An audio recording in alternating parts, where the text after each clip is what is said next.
innovator's dilemma where infrastructure can't be improved upon or it's marginally better. I mean, so far, year over year, with each standard release of NVIDIA hardware, it's been pretty astronomically better.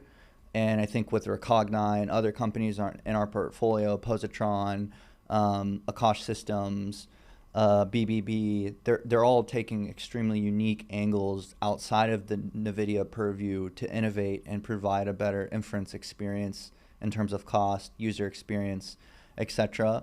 But I mean, how much more innovation is ahead of us versus, we're getting to a world where it's only marginally better. Yeah.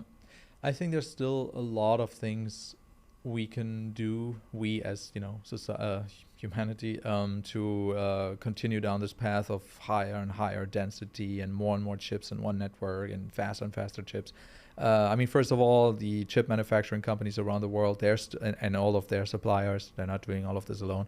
Such as TSMC together with ASML and other companies, they are definitely further, marching down the path of Moore's law and, going to 2 nanometers and then 1 point something nanometers and so on. So this will still continue. It's always like a 20, 30, 40% improvement in area and power and speed. That's how you can think about it. So that's happening every, I don't know, maybe 2 years or so. Then there's other fundamental things. Like we, for example, as a company, what we've done is we've done some very deep innovation on the math side of things. So that's very agnostic to the manufacturing process. That's even agnostic to the kind of AI model you would execute. It's really about how do you do the math of, multiplying 2 numbers or adding 2 numbers. So there we've implemented, we're the first company to implement logarithmic math, which basically means you're not doing multiplications anymore, which normally are very expensive.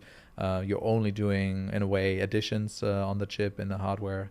So that saves a lot of area. That's like a 4x improvement easily. So that, is like a 300% improvement basically. And then there's other things one can do. Like, for example, you could make each chip a little bit less fast and dial back that, but then have many more chips in a fast network together. And there we currently see the formation of new open standards like UA Link, things called it, and Ultra Ethernet. And so some open, like multiple companies coming together, basically establishing open standards for networking. So there's so many reasons why we will definitely continue down the path of having faster and faster chips. And right now it might seem like, maybe it's plateauing a little bit because there's a little bit of convergence on how to build a chip for AI, but there's also a lot of new fundamental, or basically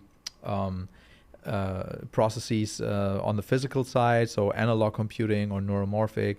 There's photonic computing. Yep. There's going to be at some point quantum computing. So there's these things also happening, which can give you another big boost. Yeah. Right.